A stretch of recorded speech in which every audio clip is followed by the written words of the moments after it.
Olá, boa tarde. Vocês que estão acompanhando aí o nosso programa Gente pelo Caminho. Olha, pessoal, o nosso tema hoje está muito interessante. Gente inteligente se olha no espelho. Eu estou super curiosa. E eu sei que um monte de gente já está sabendo o tema do programa hoje. Quem é o nosso convidado aqui especial? Os nossos convidados especiais, porque a gente saiu contando para um monte de gente. Sabia, Homero? A gente contou para um monte de gente. A gente fofocou para um monte de gente. Mas hoje nós estamos aqui com essa presença ilustre, Homero Reis. Boa tarde. Boa tarde a todos. É bom estar aqui com vocês, com Gente pelo Caminho. Beca Costa, boa tarde. Boa tarde, tudo jóia? Tudo ótimo. Muito bom estar com vocês hoje. Hoje a tarde promete. E vai cumprir. Que ótimo. Nossa coach Laima Maia. Boa tarde a todos. Boa tarde. Assim, o tema sobre relacionamentos e, no mínimo, a curiosidade de todo mundo fica assim, lá em cima, né? Afinal de contas, como lidar com eles? Acho que todas as pessoas têm dúvidas, têm curiosidades e têm também coisas para compartilhar, muitas coisas para compartilhar. Então, quem quiser enviar dúvidas, sugestões, o chat já está aberto. Vamos aproveitar aqui a figura do especialista, né? E vamos lá. Legal. E aí, Beca, deixa eu te contar uma coisa. Para a gente fazer essa tarde aqui gostosa, né? A gente sempre convida uma cantora, alguém, para fazer uma tarde mais lúdica, né? Pra gente ter música, porque música inspira tudo, né? Então, por isso que a gente te convidou. E aí você pode começar aí soltando essa bela voz aí pra gente. Pode. Então, beleza. Vamos lá.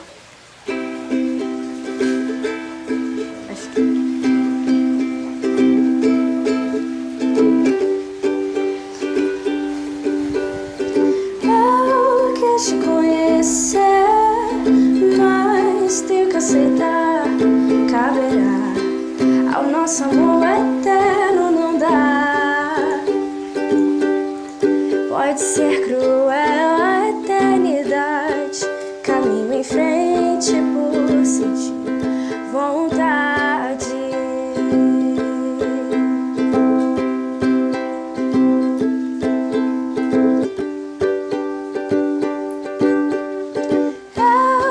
Te convencer, mas chega de insistir. Caberá ao nosso amor o que há de vir. Pode ser a eternidade, um caminho em frente por sentir saudade.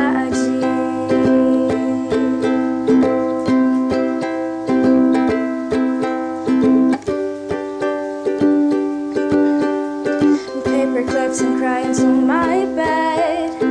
Everybody thinks that I am sad. I will take a ride of melodies and bees and birds. We'll hear my words. I'll let you stay with me if you surrender. Surrender.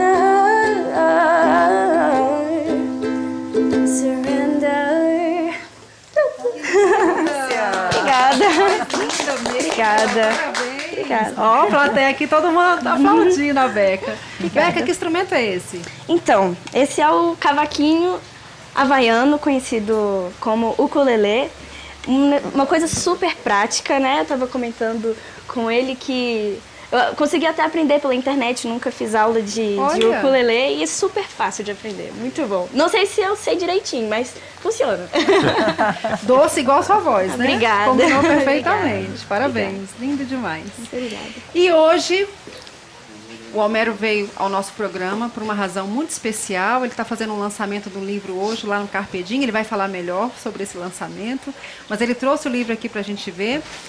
Além desse livro, ele é o segundo da série, tem o primeiro da série, que é o primeiro é Gente Inteligente Sabe Se Relacionar, e o segundo, do qual o lançamento é hoje, Gente Inteligente Se Olha no Espelho. Ok? Vamos lá? Deu um foco no livro, é isso aí, muito legal. Homero, você vai falar um pouquinho sobre o seu livro daqui a pouquinho. Tá legal, vamos lá. Mas antes disso, tem uma pergunta que eu tenho muita curiosidade e gostaria que você explicasse pra gente, pro nosso público, né? A diferença entre o coaching ontológico e o coaching de relacionamento. Qual é a diferença entre os dois?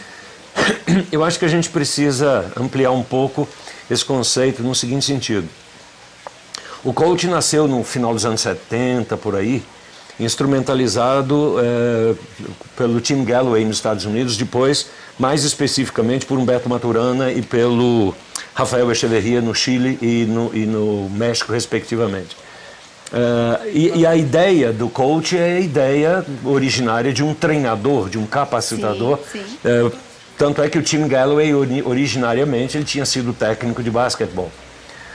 O problema é que quando esse processo caiu em arraiais tipicamente saxões e britânicos, etc., a ideia de um coach como sendo um facilitador de um processo esbarrou naquele domínio territorial da psicologia. Sim. E houve uma secção aí.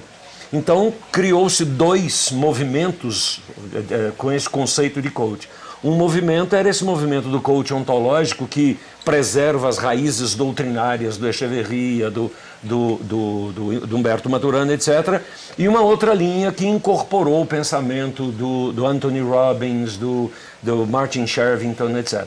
Então, basicamente, a grande coisa é o seguinte: esse coach chamado coach de relacionamento, ou todas as outras designações que tem dele, coach de vida, coach executivo, etc, etc, etc, tem uma pegada um pouco mais, eu vou usar uma palavra talvez exagerada, tem uma pegada um pouco mais objetiva, no sentido de construir aquilo que a pessoa deseja construir e trabalhar as suas competências para que aquilo aconteça. O coach ontológico dá talvez 2 ou 3 passos atrás. Quer dizer, se alguém chega para mim e diz assim: Homero, olha, eu quero que você me prepare para qualquer coisa, para um concurso dentro da minha organização. A minha primeira pergunta não é: olha, tá bom, vamos saber quais são as suas competências, o que é que você tem, o que é que você não tem, o que é que você precisa, qual é o seu plano de ação. Antes da gente chegar aí, e muito antes, eu vou querer investigar por que ele quer isso. Quer dizer, por que eu quero ganhar mais? Por que eu quero mudar de profissão? Por que eu quero acabar com o meu casamento, ou melhorar o meu casamento? Ou por que eu quero fazer isso? Porque, do ponto de vista do coach, na sua raiz, ou na sua essência, ou na sua origem conceitual, ele difere das ciências psicologia, psiquiatria, psicanálise, psicopedagogia. O coach se difere disso, porque na origem do processo das ciências você tem a origem do pathos, você tem a origem da doença, você tem a origem do incômodo. E o coach, ele é uma ciência que nasce a partir da epistemologia. Então ele não tem nenhuma vinculação de terapias, embora ele seja terapêutico. Então, o coach, ele parte do pressuposto dos modelos e mecanismos epistêmicos que caracterizam o nosso modelo mental. A pergunta básica do coach é: por que você é quem você é? A resposta é: eu decorro das decisões e escolhas que fiz ao longo da vida. Então, não adianta eu te ensinar uma ferramenta se você não sabe como é que você opera essa ferramenta. Então a diferença básica é essa. O coach do comportamento, ou essas outras designações, é um coach que foi incorporado com algumas ferramentas da PNL, que tem essa pegada um pouco mais de: olha, eu vou capacitar a pessoa para fazer o que ela quer. Isso para mim não é suficiente. Eu dou 2 passos atrás e vou perguntar: por que você quer o que você quer? Entendi, né? Entendi. E você se especializou nesse tema, pelo que eu entendi, você explica pra gente, você se especializou nesse tema inteligência relacional. Sim.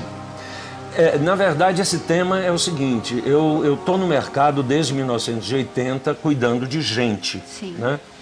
E mais especificamente, desde 95, eu comecei a trabalhar com essa ideia do coach.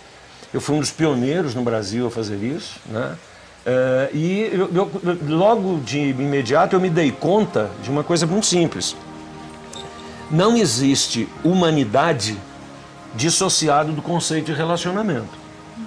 Simplesmente não existe. Quer dizer, se você vai na literatura sapiencial, na literatura mítica, na literatura esotérica, tudo começa com relacionamento.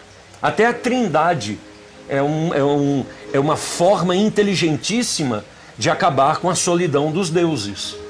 Os deuses eram seres solitários. Aí quando se elabora essa questão do Pai, do Filho e do Espírito, e é interessante notar que a Bíblia sempre fala disso na primeira pessoa do plural, nós façamos o homem, né?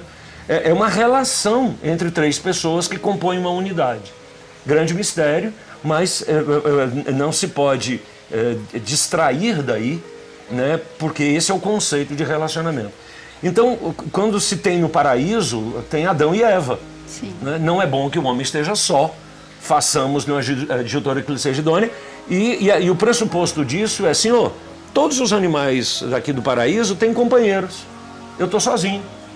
Então, veja, relacionamento é um pressuposto, não existe humanidade fora do relacionamento, né?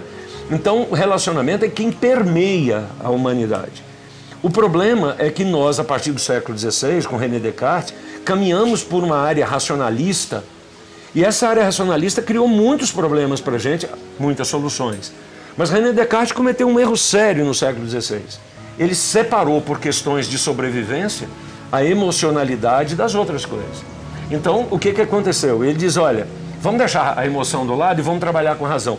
Isso foi um problema seríssimo, só corrigido em 1989 por Antônio Damasio, quando escreve um livro chamado O Erro de Descartes.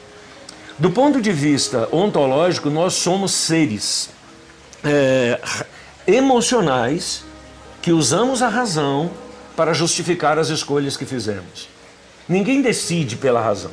A gente decide fundamentalmente porque é gostoso, porque é bom, porque a gente gosta, porque desperta emoção na gente, né?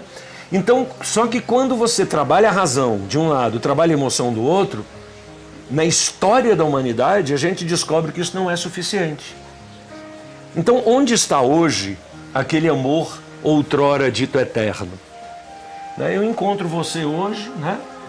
Prometo amor eterno, quero ter bisnetos com você hoje, porque você é a mulher da minha vida e vice-versa, etc. Daqui 2 anos eu só falo com você através do meu advogado. São pessoas maduras, são pessoas racionalmente estabelecidas e que não conseguem estabelecer um relacionamento intenso. Nas empresas, você contrata por currículo e demite por relacionamento, né? Então, quando a gente começa a estruturar isso na vida, você descobre que no trânsito você tem um processo de relacionamento. Dá uma fechada involuntária em alguém hoje para você ver que adjetivos as pessoas vão dizer acerca da sua preferência sexual ou do hábito sexual da sua mãe, né?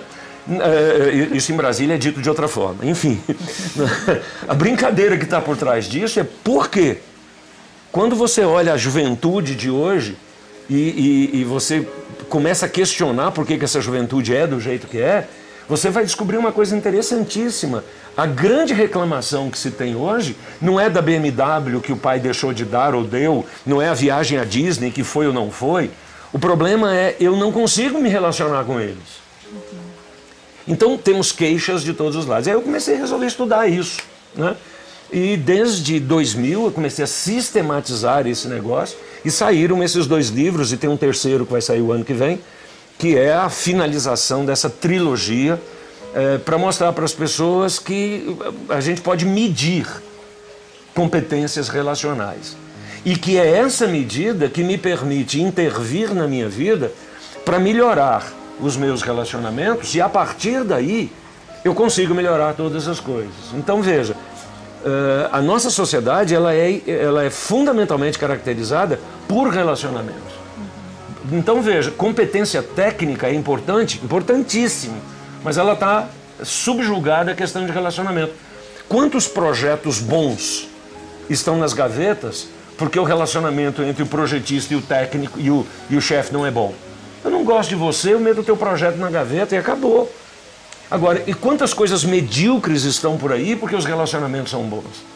Então, a gente precisa começar a entender qual é a parte que me cabe nesse latifúndio, né? Como é que eu me relaciono com as coisas, comigo mesmo, com as pessoas, com o meu passado, como é que eu projeto o meu futuro, porque tem uma regrazinha sobre relacionamento que é muito interessante. Gato escaldado tem medo de água fria. Esse é o princípio básico do coach, né? E às vezes eu pergunto para os meus clientes o seguinte: gato escaldado tem medo de água fria. qual é o problema? O cara diz, a água. Eu digo, não, o problema é o medo. Sim. Quer dizer, eu fui escaldado, então tudo que se parece com água me dá um medo terrível. É a famosa âncora, né? É a famosa âncora, né? Quer dizer, eu sou ancorado no meu passado, é isso que cria ou descria possibilidades do futuro. Só que eu não vivo assim. Eu não vivo uma relação direta entre o meu passado e o meu futuro, senão através da relação que eu tenho comigo mesmo, que eu tenho com os outros, né? Então, organizar isso de uma forma que dê para as pessoas, esse é o objeto do livro, que dê para as pessoas a capacidade de entender como essas coisas foram sendo construídas, né?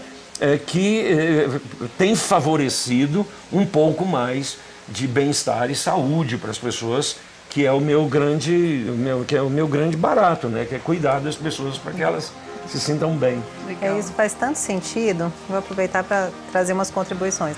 Nós temos uma empresa de treinamento, né, e capacitação. Então a gente atua com o Team Coach. Sim. E é tão verdade isso que o Homero está trazendo, que várias vezes em treinamentos nós encontramos pessoas que têm toda a competência, que poderiam ser muito melhores do que são, mas travam por conta de relacionamentos. Sim. Então são conflitos mínimos, mas que ficam ali nos bastidores e a pessoa não consegue evoluir.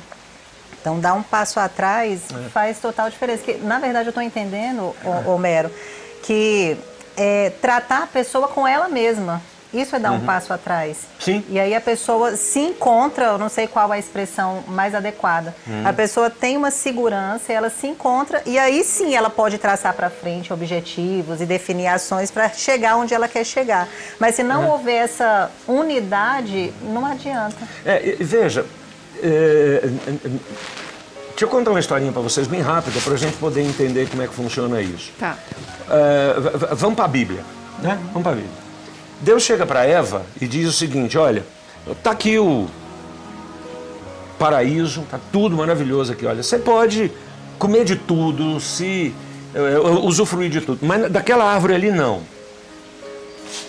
Eva olha para aquela árvore e diz assim, tá, não gosto mesmo daquela coisa, tá ótimo, a ordem de Deus vai ser bem cumprida. E Deus todo dia chega para Eva e diz, e aí, como é que foi o dia? Tudo bem? Na viração do dia, né? Como é que foi? Como é que tá você e o Adão? Tá tudo tranquilo? Etc. Ok, tá bom, amanhã a gente se vê. De repente, aquela árvore começa a ter um significado especial. Ela chega para aquela árvore e diz o seguinte, meu Deus do céu, esse troço vai cair na minha boca rapidinho, né? Nessa hora, ela perde a competência conversacional com Deus e toma decisões por si só. E aí, Deus chega para ela e diz, peraí, o que aconteceu? Você fez o que eu te disse que não era para fazer? Ele diz, pois é, eu fiz, fiquei com vergonha, me escondi, percebi que estava nu. Ele diz, mas não era para ser assim. Era para ser assim. Senhor, olha, só disse para eu não comer daquela árvore. Tá bom, eu estou doido para obedecer. Só que aquele troço está me tentando demais, então só tem duas alternativas. Ou muda a ordem ou muda a árvore. Porque se continuar desse jeito, eu vou fazer lá. Aí Deus vai dizer, olha, parabéns, que coisa bacana, você passou no teste. Então a partir de hoje você pode comer daquela árvore, mas naquele rio você não pode tomar banho. Tá bom, não quero tomar banho naquele rio, aquela água é fria, não gosto daquele rio. Tudo bem, senhor, olha, obrigado. Mudou o objetivo. Daí um pouquinho, aquele rio começa a ficar sedutor. Aí ela chega para Deus e diz, senhor, ou muda de rio ou muda de ordem, porque senão eu vou tomar banho. E é assim, é esse processo que faz com que a gente mantenha altos níveis de relacionamento com a capacidade conversacional. Então a base das relações é a base conversacional. Eu fiz o meu mestrado com o Rubem Alves, né? E o Rubem Alves, a minha tese foi feita com ele sobre ele. Que legal. Né? E o Rubem dizia o seguinte, a maior de todas as competências humanas é a capacidade que você tem de conversar. Porque conversar é a base dos relacionamentos. Freud chamava isso de restos do dia. Ou seja, se na minha relação com você, aquilo que me incomoda, eu não sou capaz de conversar, aquilo vira um lixo que daqui um pouquinho cria uma barreira de separação entre eu e você. Começou grande? Não, começou pequeno. Tudo que nos derruba começou infimamente pequeno. Então, se eu não trato do que é pequeno, eu não dou conta de tratar do que é grande. Então, quando eu falo de inteligência dos relacionamentos, eu estou dizendo para as pessoas o seguinte: você é amigo dessa pessoa? Sou. Se tem alguma coisa ruim que apareceu de uma hora para outra, abre essa conversa. Agora, eu vejo adultos hoje no meu gabinete todo dia. Adultos que ficam de mal, que fazem biquinho, que viram a cara, que não são capazes de enfrentar um ao outro. Adultos que se tornam reféns de coisas que aconteceram em algum momento da vida, e agora eu não converso mais com ela, viro a cara. Adultos, eu não estou falando de criança. Né? Então, minha pergunta é: o que essas pessoas não têm que, se tivesse, tornaria a vida delas mais intensas, mais agradáveis? O outro equipamento que está presente na inteligência dos relacionamentos, e aí a gente precisa entender isso do ponto de vista da antropologia, a teoria do amor como sustentáculo de todos os relacionamentos é do século XIX. A sua bisavó não casou por amor. Não. Né? O seu bisavô diz: olha, você vai casar com fulano, mas eu não o amo. Ele diz: não se preocupe, você vai aprender a amar. Né? E a vida, eu não estou defendendo essa tese, mas eu estou dizendo assim: o amor é a coisa mais preciosa no mundo, mas o amor é um líquido que você armazena na taça do respeito. Então, quem dá sustentação ao amor é o respeito. Eu tenho dito isso nas organizações, quer dizer, eu começo a trabalhar numa empresa de grande porte. Eu não sou chamado para amar aquelas pessoas, né? Eu sou chamado para respeitá-las. Se neste respeito constrói-se o amor, tudo bem. Agora, eu posso até não te amar, mas eu não tenho o direito de não te respeitar. Porque você é diferente, você é autônoma, você é livre, você é legítima, você tem uma outra história que eu não sei. Portanto, eu não tenho a menor competência para lhe julgar, porque eu não sou o centro do universo, eu não sou o paradigma da verdade, eu não sou nada disso, eu sou apenas eu e minhas circunstâncias, como dizia o McLuhan, né? Agora, Homero, eu queria dar um passo atrás nessa nossa conversa. Coisa boa. Tem umas constatações que eu tenho feito que tem me ajudado muito e que é uma desconstrução de coisas que eu trouxe até há pouco tempo. Perfeito. Essa questão dos julgamentos, das fórmulas, dos formatos, das receitas que a sociedade traz, que a sociedade impõe. Para tudo na vida existe uma fórmula, um formato, e tem que ser assim, tem que ser assado. Perfeito. E eu acho que durante boa parte da nossa vida a gente vai se enquadrando muito mais para se ajustar, muito mais para estar dentro de um formato e até sem questionar. Perfeito.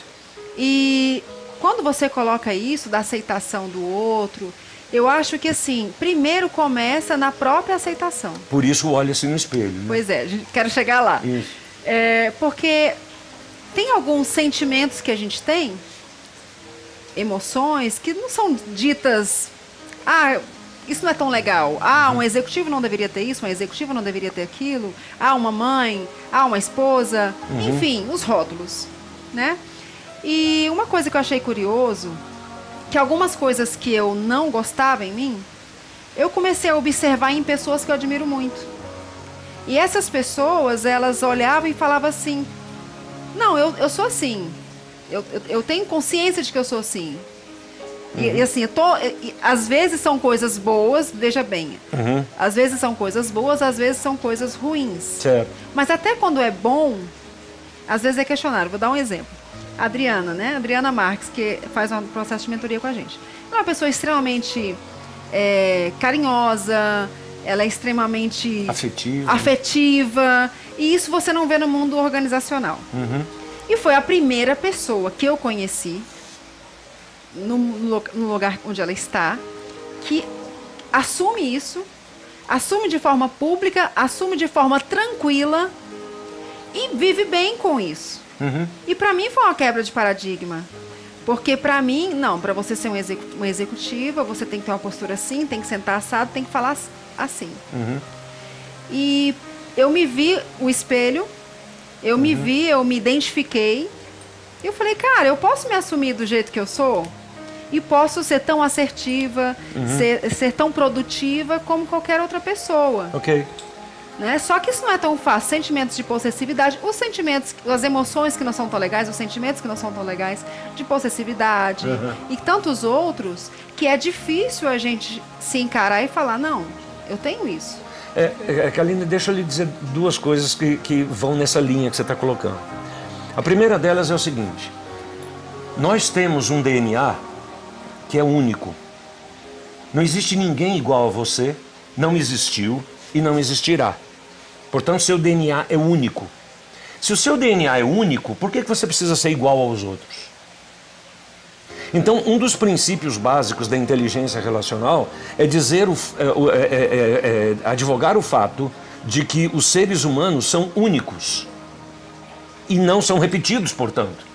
Então, veja, você é a única chance que a humanidade tem em todo o tempo de conviver com você. Então, quando você morre, toda a humanidade representada no seu estilo de vida, no seu modo de olhar, morre com você. Quando Einstein morreu, nós não perdemos apenas o Einstein. Nós perdemos uma cosmovisão que só existe porque Einstein existia. Sim. Ok? Então esse é um primeiro princípio. Por isso que a vida é altamente valorizada. Né? Porque eu sou único. Eu sou único com as minhas experiências. Eu não tenho outra experiência a não ser a experiência que eu tenho. Esse é o primeiro aspecto. O outro aspecto diz respeito aos mecanismos de construção da nossa sociedade. Então repare só, se a gente tivesse tempo, eu conto uma história imensa para você sobre isso. Mas começou no século XVI com René Descartes e terminou no início do século passado com Henry Fayol, com Henry Ford. Olha o que Ford faz. Ford pega o sistema de produção e bota isso numa linha de montagem. Sim. Ninguém produz nada e a somatória da produção de todos gera um produto final. Essa é a famosa linha de montagem. Né? Na linha de montagem, eu pego uma menina igual a essa, linda, maravilhosa, né? Uma voz bacana. Eu pego uma menina igual a essa, linda, maravilhosa, e coloco numa linha de montagem. Para quê? Para ela passar 35 anos da vida dela apertando botão. Que, aliás, foi a crítica que o Charlie Chaplin fez naquele filme Tempos Modernos, que também precisa ser assistido junto com aquele outro filme, O Grande Ditador. O que você acha que acontece com uma menina dessa, que passa 30 anos num processo de produção altamente rotinizado, 8 horas por dia apertando botão? É uma fábrica de fazer doido. Então o que a nossa sociedade fez e que está fazendo é transformando os seres humanos lindos, complexos, criativos, altamente fantásticos numa sociedade de doidos. O que é a nossa escola hoje? Nossa escola hoje é uma linha de montagem para a produção de diplomas. Sim. Você tem dúvida de que alguém que passa 4, 5 anos dentro da universidade não vai ter um diploma? Não. Todo mundo tem um diploma. Então nós estamos preparando as pessoas para fazer. Não estamos preparando as pessoas para serem humanos. O filho seu chega para você e diz: papai, eu quero ser artista. Deixa de ser besta, menino, isso não dá dinheiro. Vai ser engenheiro, vai ser médico. Essa coisa é uma babaquice, isso não... E aí eu perco os Mozarts da vida, eu perco os Matisses da vida, eu perco as grandes pessoas. Por quê? Porque eu tenho uma visão meramente financeira, monetarizada do mundo. E aí o mundo virou 4 coisas, né? Imediatista. Eu aperto o botão e quero que a coisa aconteça hoje. Eu esqueço que por trás desse botão existem milhões de pessoas. As pessoas que estão nos assistindo acham que quem está fazendo esse programa somos nós 4 aqui, mais o câmera e o editor. Tem gente trabalhando com satélite para que esse troço funcione. Tem gente trabalhando em furnas para garantir energia elétrica. Tem gente trabalhando com segurança para garantir nosso ir e vir. Só que eu perdi a noção de corpo. Eu perdi a noção de humanidade. Você quer ver outra coisa interessante? Sabe qual é o conceito? O que significa a palavra lar? Lar. Não sei. A gente usa essa palavra todo dia, né? Meu lar. Lar doce lar. Lar doce lar. Home, sweet home. Né? E a gente não sabe o que essa palavra significa. A palavra lar significa fogo. Por isso, lareira. Lareira é a casa do fogo. É onde o fogo mora. Lareira. Mas por que a gente derivou o conceito de home sweet home, lar doce lar, da palavra fogo. Porque os povos antigos, no final do dia, sentavam em volta da fogueira, ali choravam, cantavam, contavam as histórias, amavam, o fogo apagava e ia dormir. De manhã cedo construiu o fogo e a vida era gerida e gerada em torno do fogo. O que acontece com a sociedade moderna hoje? Nossa. A gente joga o fogo fora, bota ele aqui dentro, e cada um está no seu quarto, cada um está na sua televisão, cada um está no seu celular. Nossa. E a gente perdeu a capacidade de conviver, que é viver com. E aí, se isso não mudar radical e drasticamente, não precisa ser João na ilha de Patmos, olhando e vendo aquele tumulto apocalíptico. Não precisa ser João. Basta a gente olhar para a sociedade que a gente está vivendo hoje e perguntar o que vai ser disso daqui 50 anos. Uma sociedade que monetariza, que não é capaz de conviver com as diferenças, né, que quer tudo para agora, nesse exato momento.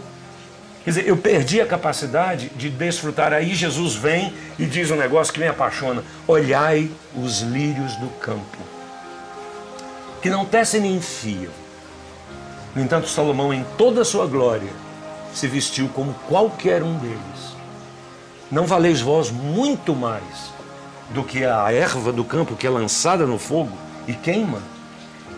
Vocês são homens de uma fé muito pequena, porque a gente perdeu a capacidade de acreditar no maior dom que nós temos, que é o dom de sermos humanos. Então, a minha missão na vida, comigo mesmo, é me tornar humano, porque eu descubro o tanto de embrutecido que eu sou, o tanto de invasivo que às vezes eu sou, o tanto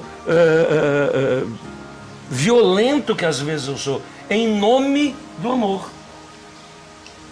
E eu perdi essa habilidade de me tornar doce, suave, terno, gentil, para capacitar os outros para serem doces, suaves, ternos e gentis, para que a gente possa dar a mão e caminhar junto. Para onde? Não interessa.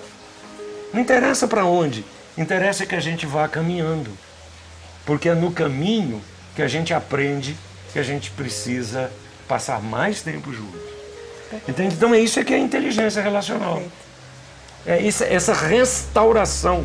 É fugir um pouco desse mecanismo industrializado, absolutamente rotinizado que a gente vive o tempo inteiro. É fugir desse imediatismo, é saber desfrutar. Quer dizer, não faça amor 10 vezes, faça uma vez que vale por 10. Não beije 30 pessoas, beije uma, mas beije tão calma e profundamente até que a alma se sinta beijada. Né? É por aí que a gente tem que mudar as coisas. Senão a gente vira num processo de teorização. Eu tenho todas as ferramentas, eu tenho todos os argumentos, eu tenho todas as coisas, mas eu não tenho sabor, eu não tenho vida.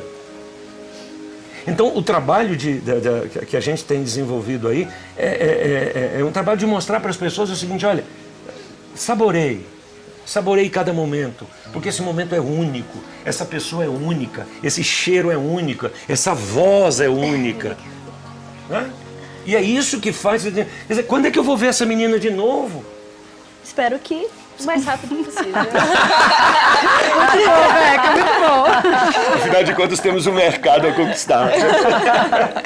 Legal, coisa linda. Gente, excelente. Eu tenho aqui uma pergunta de uma pessoa que está nos acompanhando, que tem muito a ver com isso que você está falando. A gente está falando do Tadeu Meira, ele é advogado, consultor empresarial, né? E ele já te acompanha, ele já te conhece, né? E ele traz aqui uma abordagem o seguinte. Ele fala assim: Homero, que você registrou num trecho do seu livro que quando algo azul se relaciona com algo amarelo, algo verde começa a se compor. E é impossível se relacionar sem que haja interferência recíproca, né, entre as pessoas. É uma sinergia, né, que gera através dessa interação. Ele até brincou, falou: olha aí, Kalina Layuma, né, a sinergia. Mais adiante, você enfatiza a necessidade de alinhar expectativas, né, com frequência para que os relacionamentos sejam mantidos, né, para que haja essa manutenção. E manter uma relação ganha-ganha. Mas há uma grande área de imprevisibilidade quando o assunto é um relacionamento profissional, né, ao sentir aí do Tadeu. Você citou o fator econômico e ele gostaria de aproveitar a oportunidade e pedir a sua visão, principalmente nos dias de hoje, com o cenário político, econômico, e observando valores e princípios, né? São aqueles que ficam escritos na parede, mas aquilo que se extrai dos atos praticados efetivamente no dia a dia. Qual é a influência desse fator e qual a melhor forma de lidar com esses ciclos, ao seu entender? A história do Tadeu, né? Isso. Tenta explicar um pouquinho a pergunta, porque ficou longa, né? Para o nosso público entender. Eu vou dissecar a história do Tadeu, porque foi uma coisa muito interessante essa abordagem que ele faz. Porque a questão é o seguinte, às vezes a gente confunde as coisas, né? Mas, por exemplo, cores. Quantas cores existem? Existem 3, que é o vermelho, o azul e o amarelo. Existe o branco, que é o somatório de todas as cores, e o preto, que é a ausência de todas as cores. Então, a rigor, você tem 5 cores. Quantos matizes você tem? Infinitos matizes. Os matizes são bilhões de matizes. E os matizes surgem pela combinação dessas 3 cores. Então, na natureza, você só tem o azul, o amarelo e o vermelho. Agora, quando o azul conjuga-se com o amarelo, dessa conjugação, você tem o verde. O verde é fruto de um relacionamento. Então veja, nesse momento que nós estamos conversando aqui, eu estou interagindo com vocês e vocês estão interagindo comigo. Tem como eu evitar isso? Não. Isso se chama plasticidade. Não tem como, é inerente. Se eu estou com você, você me influencia e eu te influencio. Eu controlo isso? Não controlo. Ok? Então, ao longo da vida, nós somos resultado das interferências com as quais vamos vivendo. A melhor maneira de explicar isso é o seguinte: eu sou o filho do meu pai e da minha mãe. Eu os contenho, mas não sou nenhum nem outro. Né? Ao longo da minha vida, meus pais me influenciaram, o ambiente em que eu vivo me influenciou e eu fui capaz de construir as minhas próprias referências influenciadas por eles, às quais eu aceitei ou às quais eu reagi. Isso acontece no mercado? Acontece. Então, quando eu vou para o mercado, e é a questão que o Tadeu coloca, quando eu vou para o mercado, eu preciso começar a entender que eu estabeleço relações com as coisas. Aí eu preciso começar a fazer escolhas. Então, por exemplo, às vezes as pessoas chegam para mim e dizem: Homero, por que você quer trabalhar mais? Eu digo: não quero trabalhar mais. Quer dizer, eu produzo o dia inteiro, eu levanto de manhã e produzo até a hora que eu vou dormir. Mas o trabalho formal, eu chego no meu escritório às 12h30, saio às 6h30. De manhã eu estou em casa, fazendo o quê? Lendo, escrevendo, conversando com os amigos. Aí as pessoas viram para mim e dizem: peraí, mas você poderia trabalhar de manhã e de tarde e ganhar o dobro. Eu digo: para quê? Eu ganho mais do que eu preciso. Eu tenho mais do que eu jamais sonhei. Para que eu preciso ganhar mais? Quer dizer, qualquer coisa que eu fizer mais agora, tira tempo da minha mulher, tira tempo dos meus netos, tira tempo dos meus filhos, e eu não quero. Agora, levou um belo tempo, eu estou com 62 anos, né? Levou um belo tempo para chegar aí hoje. A pergunta que eu normalmente faço para as pessoas é o seguinte: quando é que você vai dizer chega, ponto, tá bom, não passo mais? Esse é o meu limite. Agora, quando você vai para o campo corporativo, como esta noção de valor daquilo que é importante para você se perdeu na história da humanidade, as organizações começaram agora a redigir princípios, valores e crenças, bota na parede, na expectativa de que as pessoas sigam aquilo. Aquilo fica na parede. Enquanto eu não tiver uma vivência de que aquilo é importante para mim na própria preservação da minha identidade ao ter escolhido aquele trabalho. Então veja, se eu escolho um trabalho porque eu preciso ganhar dinheiro, e não me importa qual seja esse tipo de trabalho, essa é a porta de entrada de uma doença seríssima. Frustração, solidão, depressão e um bando de coisa terminada em ão. Ok? Porque se eu estou atrás do dinheiro pelo dinheiro, porque eu preciso do dinheiro, eu preciso dele. mas ele não pode ser a razão pela qual eu busco as coisas. Aquilo que eu busco as coisas é a minha capacidade de servir à humanidade. Então eu tenho que ser médico porque eu estou absolutamente comprometido com a saúde dos povos. Eu tenho que ser advogado porque eu estou comprometido com o exercício da justiça. Eu tenho que ser engenheiro porque eu estou comprometido com a segurança e com a possibilidade mecânica dos povos. Esse é onde pulsa o meu coração. E para isso eu ganho dinheiro. E não é o seguinte, eu vou escolher ser engenheiro porque é a profissão que eu ganho mais. Porque aí eu tenho frustrações e aqueles princípios que estão lá na parede não me valem absolutamente nada. Viram um exercício de papel pelo papel. Então, eu acho que o que o Tadeu traz é exatamente isso. Quer dizer, a sociedade precisa construir valores a partir da expressão dos valores que cada um de nós construiu como sendo expressão da sua própria identidade. Né? Eu acho que é a grande discussão que ele está colocando aí. Isso aí também é uma busca constante pelo autoconhecimento. Porque é uma coisa que não acaba, né? Por exemplo, a gente vai mergulhando nisso, cada vez a gente vê que tem mais e esse oceano não seca nunca. Enquanto a gente não encontra isso, pelo menos comigo está sendo assim, está sendo uma filosofia minha mesmo de vida. E várias vezes eu vejo em clientes, em pessoas que a gente atende, essa busca, essa necessidade de se encontrar para depois você dizer o porquê que você faz as coisas. Mas será que todas as pessoas têm essa consciência? Não tem. E eu diria a você assim, não tem. E a parábola do filho pródigo é uma parábola linda do ponto de vista bíblico, né? Um homem tinha 2 filhos. E um deles chega para o pai e diz, pai, me dá a parte que me cabe nos meus bens. E o texto bíblico é rico, né? Porque ele diz assim, e ele lhes, bota um plural ali maravilhoso, e ele lhes repartiu os haveres. O filho mais novo pegou tudo que tinha, foi embora para uma terra distante, gastou, enfim, aquela história que a gente conhece. O filho mais velho fica em casa, né? E não teve coragem para sair e ficou lá. Passa um tempo, o filho mais novo volta e o pai... Bom, essa história é muito linda. E o pai o recebe.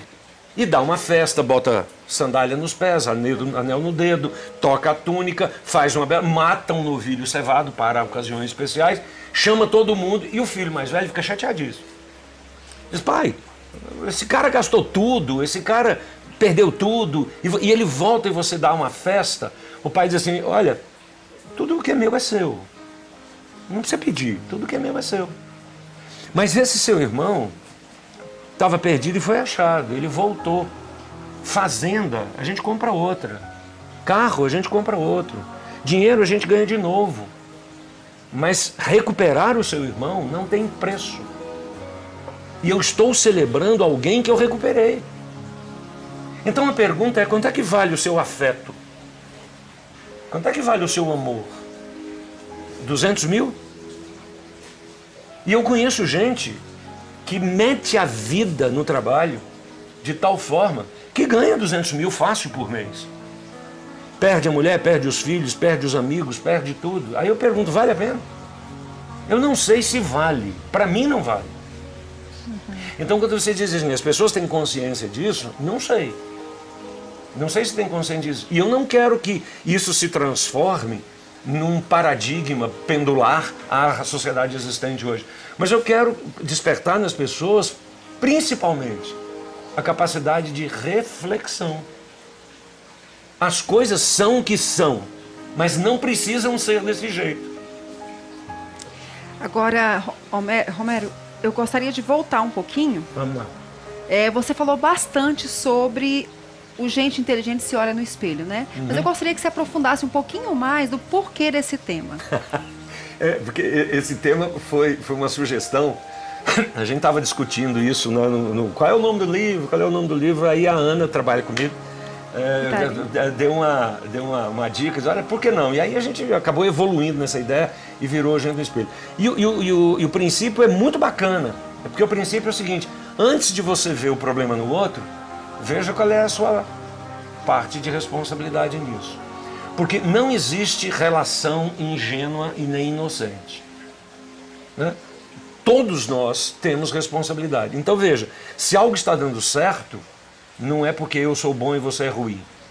Se algo está dando certo, eu tenho minha parte, você tem a sua parte. Se algo está dando errado, eu tenho a minha parte, você tem a sua parte. Né? Se o Brasil está do jeito que está, não é por causa do governo. É por causa do governo e por causa dos brasileiros. Sim. Então, o olhar no espelho é, você quer melhorar? Você quer refletir? Você quer costurar a sua vida de uma forma mais intensa? Olha no espelho.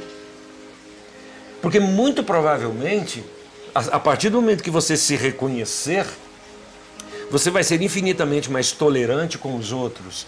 Você vai ser muito mais condescendente com os outros. Porque você vai saber que grande parte dos problemas não estão nos outros, está em você. Reich, aquele discípulo de Freud, dizia uma coisa genial, né? Ele dizia o seguinte, tudo no outro que me incomoda é problema meu. Quer dizer, se você me incomoda, o problema é meu, não é seu. Né? E não existe um princípio que fala do espelhamento, das células espelhos? Né? Pois é, porque veja, eu te agrido em tudo aquilo que existe em você que você não é capaz de processar. Então, se eu engatilho isso em você, você fica com raiva de mim. Né? Mas aquilo está dentro de você. Recentemente, eu conversava com uma pessoa exatamente sobre essa questão do espelhamento. Né? E a pessoa falando muito mal de uma outra coisa. Né? E eu digo o seguinte, me conte uma coisa. Independente disso que você está falando, ser bom ou ruim, ser errado, a pergunta é por que te incomoda? Quer dizer, eu vejo alguma coisa ali, por que aquilo me incomoda? Né? Eu vejo um estilo de cabelo, um estilo de roupa, por que aquilo me incomoda? Não me incomoda. Agora, quando eu entro no espaço coletivo, eu preciso cuidar do espaço coletivo. Esses dias eu estava passando por um gramado que tem perto da minha casa e um rapaz com um cachorrinho lá e o cachorrinho fazendo cocô lá no gramado. Né? E eu digo, meu amigo, pegue aí o cocô do seu cachorro. Ele disse, você não tem nada com isso é uma área pública. Eu digo, aí é que você se engana. É exatamente por ser público que é problema meu. Dentro da sua casa, o cachorro pode fazer cocô onde você quiser. Mas no espaço público, não. Porque é aí, nesse espaço público, que as crianças aqui da rua brincam. E elas vão brincar no cocô do seu cachorro. Então, por uma questão de amizade, as crianças que você não conhece, pega o cocô do seu cachorro. Se na sua casa ele vai fazer no seu prato de comida, isso é um problema seu. Mas no espaço público, isso é um problema meu. Então, veja, quando eu começo a pensar na inteligência relacional, eu tenho que pensar qual é o meu papel na solução do trânsito. Qual é o meu papel na solução da educação? E aí vem uma terceira coisa que a gente falou, que é a questão do imediatismo, do relativismo, né? E aí tem uma terceira coisa, que é a famosa terceirização. A terceirização é o seguinte, o problema da educação são os professores. Não, não são. O professor não educa ninguém, o professor escolariza. Quem educa é a família. Então não transfere essa responsabilidade para mim.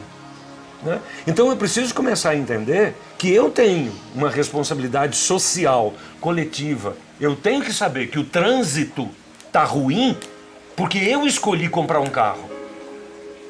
Ah, mas eu sou um só. É óbvio. Mas a partir do momento que eu decidir, olha, eu vou ser solução, você pode ter certeza de que eu não vou ser problema. Agora, se todo mundo pensa assim, a gente acaba com o problema do trânsito. Eu não estou querendo ser um idealista. Eu estou querendo dizer o seguinte, viva em você as soluções que você quer para o mundo. E a partir do momento que eu acredito nisso, eu começo a estabelecer uma nova base relacional. Legal, muito legal. Então, nós temos uma participação no chat, né? No chat, né, Laíma? Sim. Temos duas pessoas aqui que trouxeram uma pergunta bem relacionada. A Bio Beto, eles têm um programa que se chama Casal Bem Resolvido. São especialistas em reconexão de casais. Eles trabalham com isso lá em Araguari, Minas Gerais.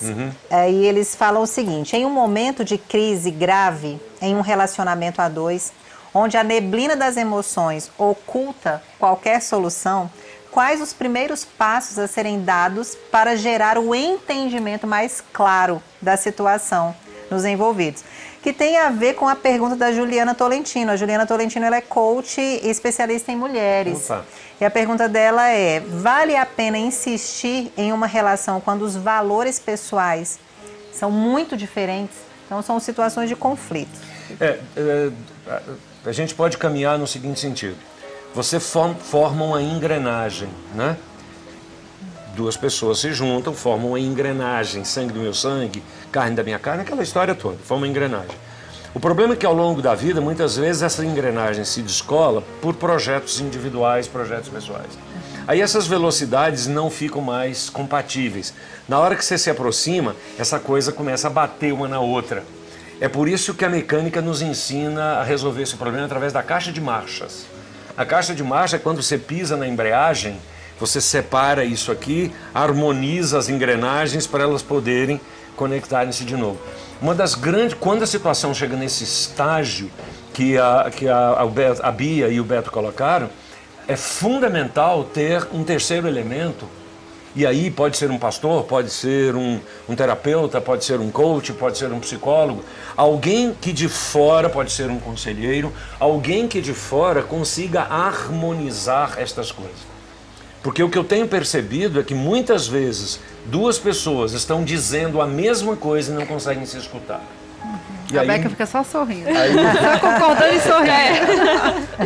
O meu amigo Rubem Alves escreveu um texto lindo chamado Escutatória, né? Capacidade que eu tenho de escutar, né? Que é diferente da capacidade de ouvir. Todos nós ouvimos igual e escutamos em função da nossa história. Então, se o momento chega a esse ponto que ela está colocando, é preciso criar um terceiro elemento aqui, uma terceira parte, que funcione como uma embreagem, desconecte para poder ajustar essas conexões para as pessoas conectarem de novo. Então, essa é uma questão, quer dizer, vá a uma terceira parte. A outra coisa é o seguinte, vale a pena insistir? Não. A partir de um determinado momento, vale a pena insistir? Não. Se os valores são absolutamente antagônicos, vale a pena insistir? Não. Mas a gente precisa entender o seguinte, separar-se não significa construção de inimizades. Eu adoro o Lulu Santos, né? O Lulu Santos tem uma frase nas músicas dele que diz assim, eu não te quero mal, eu só não te quero mais. Né? Então, tudo bem. Quer dizer, não está dando para caminhar mais, vamos nos separar. Mas que isso seja feito na preservação do respeito, na preservação da amizade, na preservação da dignidade. Agora, como é que a gente chega lá? A gente chega lá utilizando uma das competências mais simples e menos utilizadas na história da humanidade, que é a capacidade conversacional.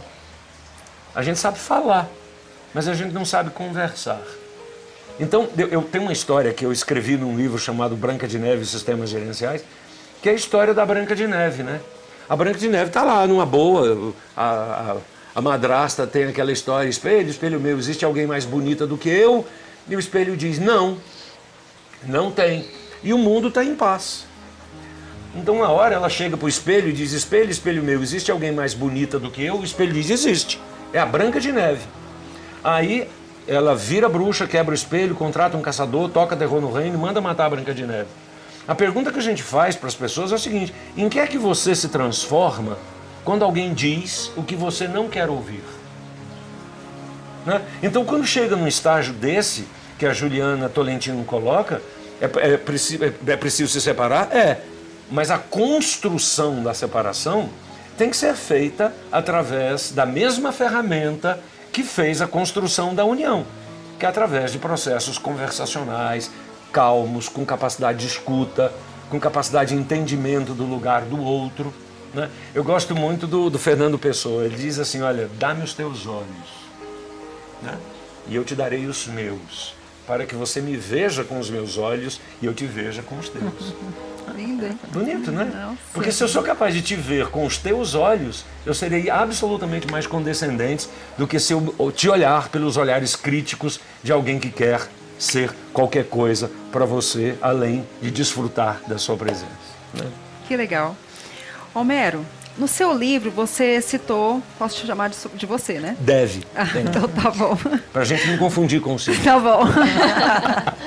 Boa. Você citou uma frase de Karl Marx que diz o seguinte, tudo que era sólido se desmancha no ar. E você afirma que as relações escorrem pelo vão dos dedos. Isso tem a ver com o que você está falando agora? O que exatamente você quis dizer? Um dos grandes mentores que eu tive na minha vida morreu agora, em janeiro, no dia 8 de janeiro, que foi o professor Zygmunt Bauman, né, que é o professor que escreveu sobre os mundos líquidos. E o Bauman escreve toda a sua obra baseada nessa frase famosíssima de Karl Marx, que apareceu no Manifesto Comunista, né? Tudo que é sólido se desmancha no ar, né? E os relacionamentos se escorrem pelas mãos, né? Porque, na verdade, quando eu olho o relacionamento a partir de mim mesmo, tudo aquilo que não se bate diretamente com a minha própria expectativa, com o meu próprio desejo, é visto por mim com uma certa resistência. Como eu não tenho a competência para conversar sobre isso, essas pequenas coisas vão vazando. E de repente eu olho para as minhas mãos e aquilo que antigamente era eivado de amor, de paixão, de reconhecimento, eu descubro que não tem nada. Quer dizer, de repente eu acordo ao lado de uma pessoa e digo, mas quem é essa pessoa que está dormindo comigo? Né? Porque intimidade não é fazer sexo. Intimidade é ter a alma combinada num grande projeto de realização a dois. Às vezes eu tenho pessoas que chegam para mim e dizem assim, mas eu preciso da minha identidade. Eu digo, então não case. Porque o projeto do casamento é a criação de uma terceira identidade. Né? É quando eu abro mão de alguma coisa para ser você. E você abre mão de alguma coisa para ser eu. E a gente constrói um terceiro elemento a partir das nossas introjeções. Então veja, às vezes eu perco a capacidade de usufruir da diferença como forma de construção da minha possibilidade. Ou seja, eu não dou conta de fazer o que você faz. Então, em vez de eu ficar com inveja porque eu não dou conta de fazer o que você faz, eu vou te admirar porque você faz o que eu não dou conta. E isso é lindo. Né? Quer dizer, a partir do momento que eu sou capaz de fazer isso, eu sou capaz de conservar a diferença como um momento agregador. Legal. E é isso que faz com que a gente ande junto. Que bom que eu não... Quer dizer, eu não sei cantar. Né? Então já pensou se eu soubesse cantar, eu estaria aqui, essa menina canta mal a beça. Mas como eu não sei cantar, né, eu olho aqui para ela e digo, olha, eu estou apaixonado pela sua voz. Estou apaixonado pela tua música. Porque aí eu começo a desfrutar da beleza, daquilo que eu não tenho, que está fora de mim e que é objeto da minha contemplação. Né? Então, quando eu faço isso, eu entro num processo da inteligência relacional que a gente chama de conservação de relações. Eu preciso conservar o que há de bom nas coisas que a gente construiu inicialmente. Eu estou casado há 40 anos e convivo com minha esposa há 42 anos. Quando eu me casei, quando a gente namorava, a vida era uma. Sim. Eu tinha uma barriga de tanquinho, né?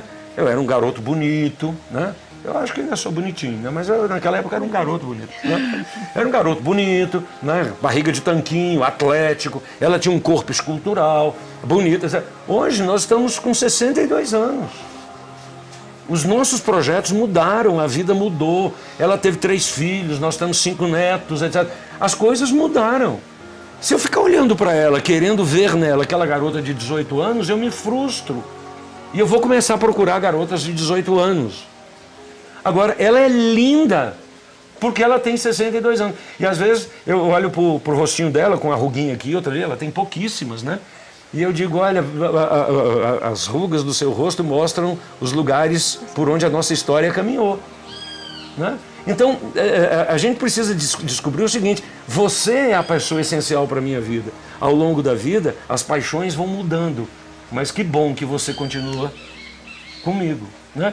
É isso que dá a gente essa capacidade de solidez nos relacionamentos e não na efemeridade de uma sociedade que faz com que tudo seja descartável.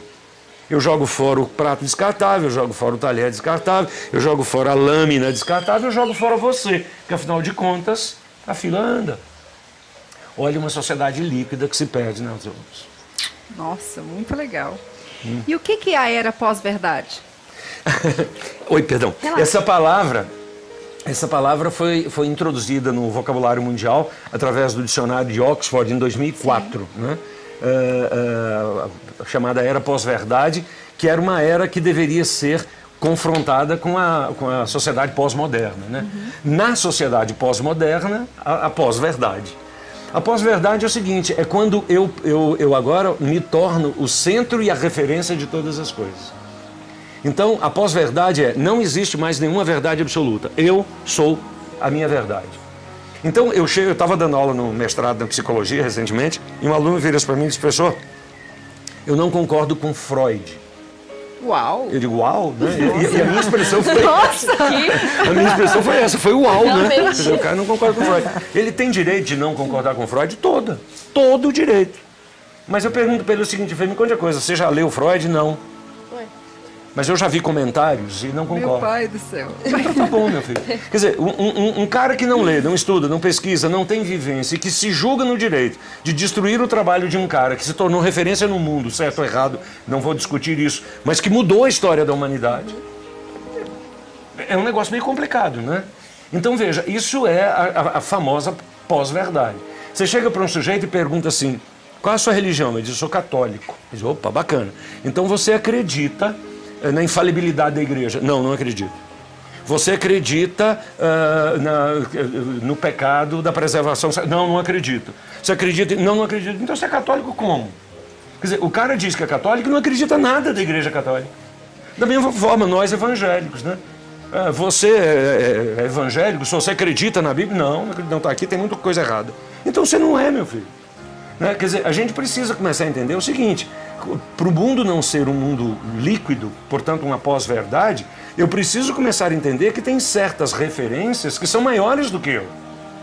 E aí eu digo o seguinte, no mundo moderno e no mundo da pós-verdade, o Jesus legal, o Jesus fellow, o parceiro, o amigo, o companheiro de todas as horas, está em alta, a cruz está em baixa. Você muda de religião. Essa religião começou a exigir muito de mim. Eu mudo de religião. Porque religião hoje virou um produto na prateleira de um supermercado da fé. Você escolhe, você faz o seu mix de religião. Eu vou para essa igreja porque aqui eu posso isso, não posso aquilo, posso isso, posso aquilo. Esse mix está bom. Agora comece a exigir. Comece a exigir. Diz, não, ó, aqui não, bicho. Aqui... Ah, não, isso não me interessa mais. Então a pergunta que muitas vezes eu faço para as pessoas é a seguinte, em que é que você crê que seja maior do que você? E aí tem uma coisa interessante sobre relacionamentos. Aqui tem um negócio complicadíssimo. Quando eu me casei, eu prometi viver com a minha esposa na alegria e na tristeza, na saúde e na doença, na riqueza e na pobreza. Na riqueza foi fácil, na saúde foi fácil, na alegria foi fácil. Na tristeza, na pobreza e na doença, eu tive vontade de ir embora. O que é que me fez permanecer? A minha palavra. E eu disse, olha, tá ruim, mas eu vou ficar. Passou um tempo e eu descobri que ter ficado foi a melhor solução. Porque a gente tem uma decisão infantil de que felicidade é um estado. Isso é uma declaração poliânica de extrema fragilidade. Né? A felicidade não é um estado, felicidade é um somatório de coisas boas e ruins cujo resultado é positivo. Ao longo da minha vida aconteceram coisas boas, aconteceram coisas ruins. Quando eu somo tudo isso, o saldo é positivo. Então isso é felicidade. Agora, na sociedade pós-verdade, a gente vê o mundo pela metade. Se você perguntar para qualquer adolescente hoje, o símbolo do amor maravilhoso, Romeu e Julieta. É porque não lê Shakespeare. Se tivesse lido Shakespeare, sabia que não era. Romeu e Julieta é um amor de um garoto de 15 anos, de uma garota de 13 anos, que dura 5 dias, que leva a 2 suicídios e 6 mortes. Isso é padrão de amor?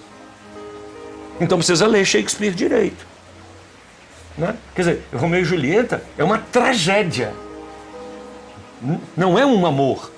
Um garoto de 15, uma garota de 13 que se suicidam, 6 pessoas das 2 famílias morrem, e no final Shakespeare ainda dá uma palhinha e eles se reconciliam, porque afinal de contas não podia ser tão trágico assim. Né? Mas isso não pode ser o padrão de amor. Eu preciso começar a entender que tem certas coisas que eu não sei, que eu preciso aprender, que existem valores e verdades fora de mim, e eu preciso estabelecer uma relação de submissão a esses valores e verdades. E por último, nesse processo todo, eu diria o seguinte, a sociedade moderna da pós-verdade é uma sociedade que trabalha a informação, mas não trabalha a formação. Ok? Sim. Santo Agostinho deve ter lido 30 livros, não leu mais porque não tinha.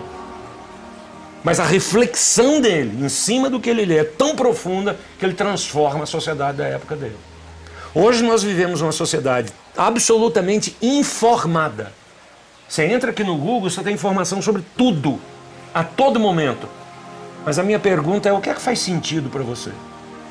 O que é tão profundo na sua vida ao ponto de valer a sua vida?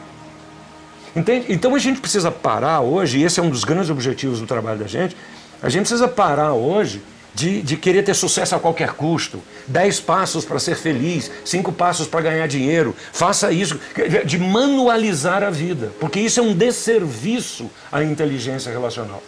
Porque eu conheço gente que segue os 10 passos para ser feliz e que não consegue. Que segue os 10 passos para ficar rico e não fica.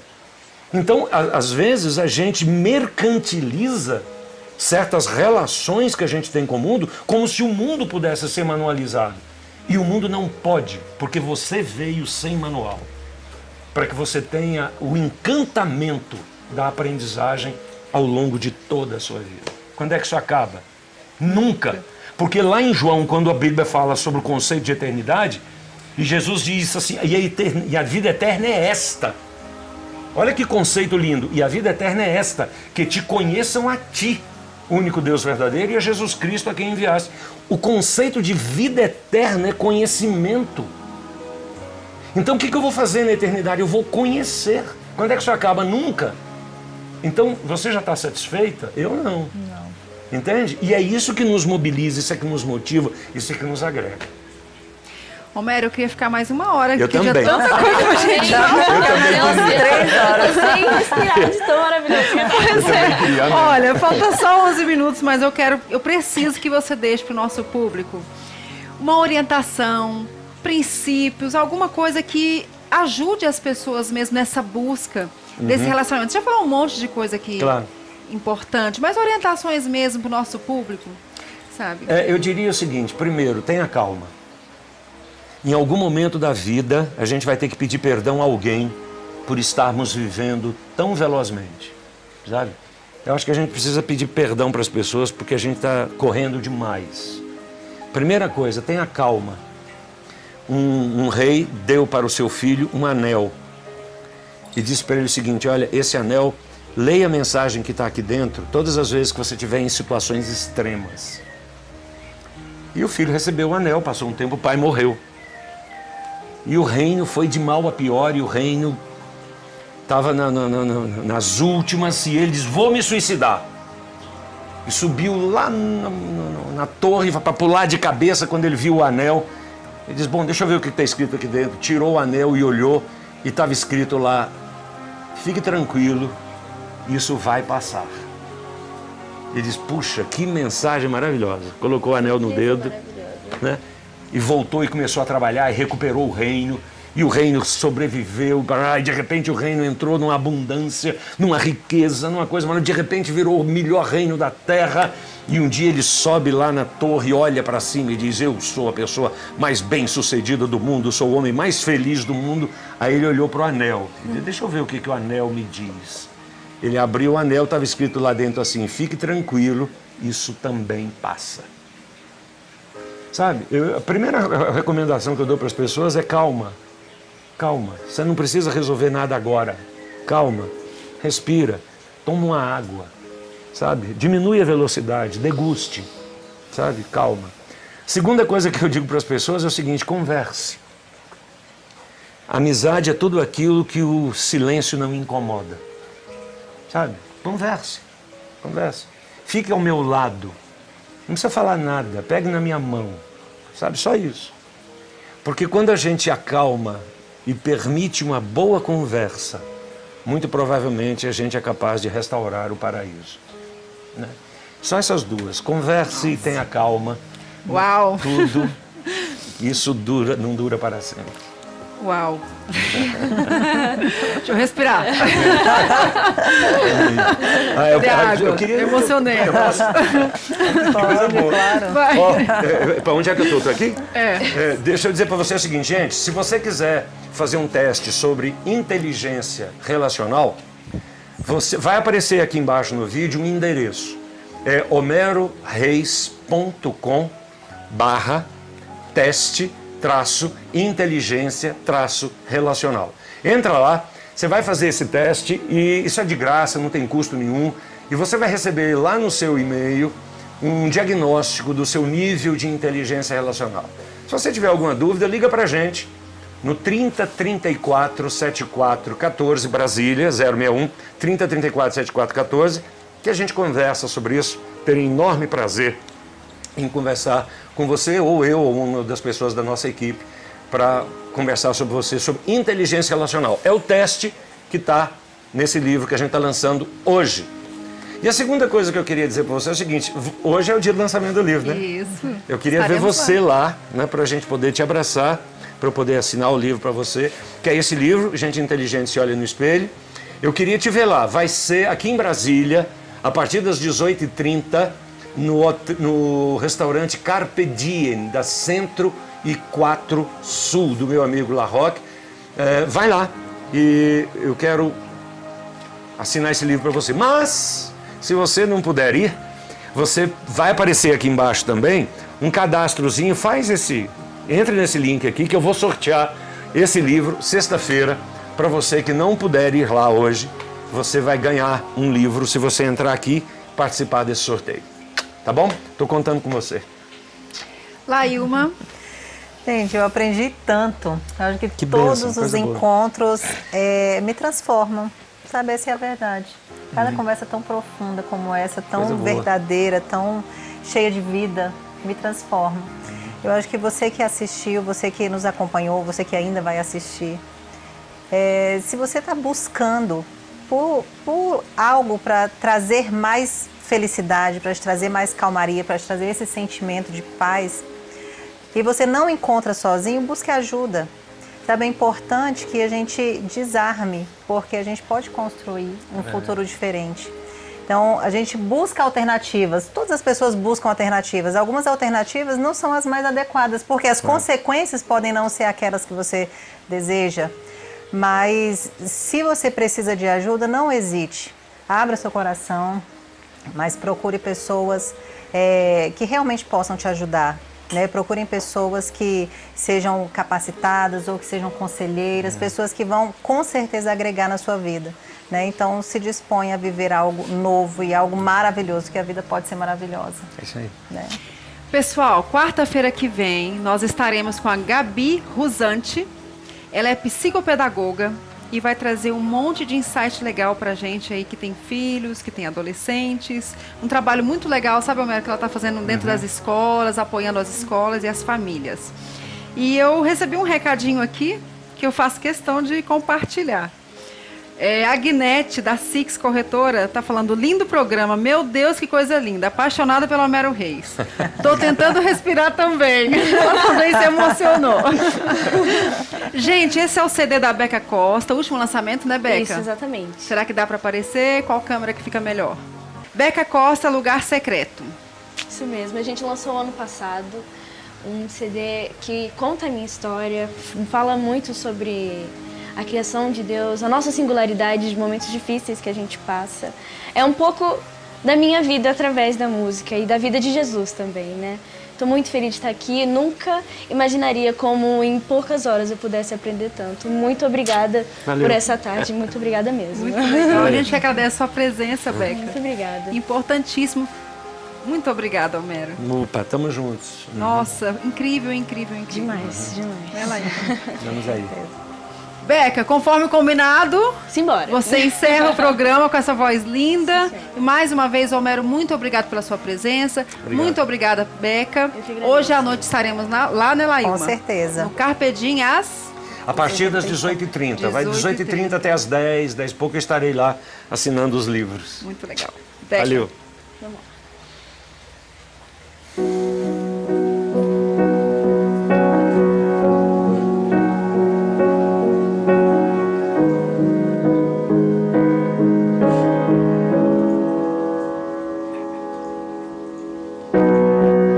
Você olha para o céu, pensa em tudo que acontece. Sempre há algo que te entristece.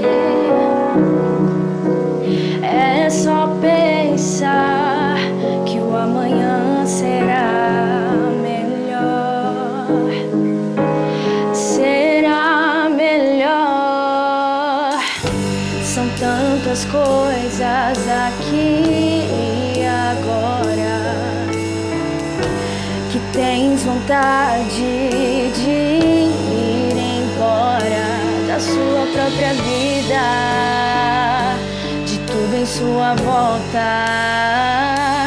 Mas há um lugar secreto, há um lugar secreto.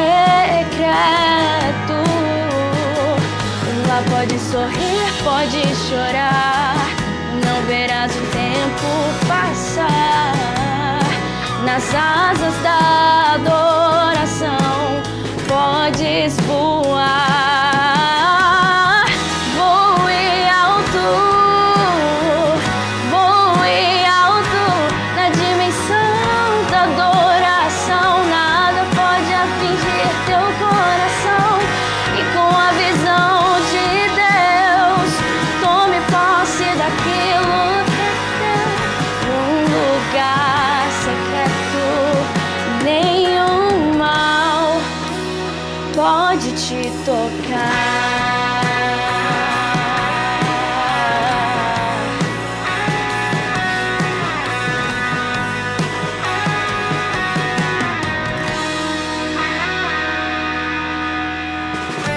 São tantas coisas aqui e agora